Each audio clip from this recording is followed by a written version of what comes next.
संगत का असर। एक बार एक राजा शिकार के उद्देश्य से अपने काफिले के साथ किसी जंगल से गुजर रहा था। दूर दूर तक शिकार नजर नहीं आ रहा था।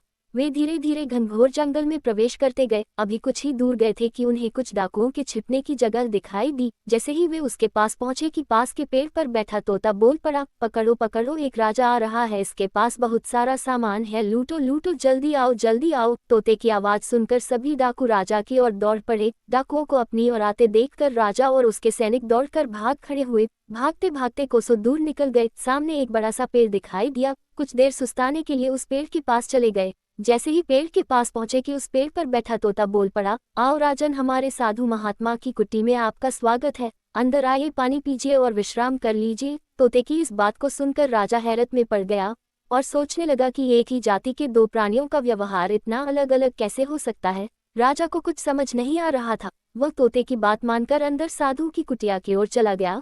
साधु महात्मा को प्रणाम कर उनके समीप बैठ गया और अपनी सारी कहानी सुनाई और फिर धीरे से पूछा, ऋषिवर, इन दोनों तोतों के व्यवहार में आखिर इतना अंतर क्यों है? साधु महात्मा धैर्य से सारी बातें सुनी और बोले, ये कुछ नहीं राजन, बस संगति का असर है। डाकुओं के साथ रहकर तोता भी डाकुओं की तरह व्यवहार करने लगा है और उनकी ही भाषा बोलने लगा है। अर्थात जो जिस वातावरण में रहता है वह वैसा ही बन जाता है। कहने का तात्पर्य यह है कि मूर्ख भी विद्वानों के साथ रहकर विद्वान बन जाता है और अगर विद्वान भी मूर्खों की संगत में रहता है तो उसके अंदर भी मूर्खता आ जाती है। इसलिए हमें संगति सोच समझकर करनी चाहिए।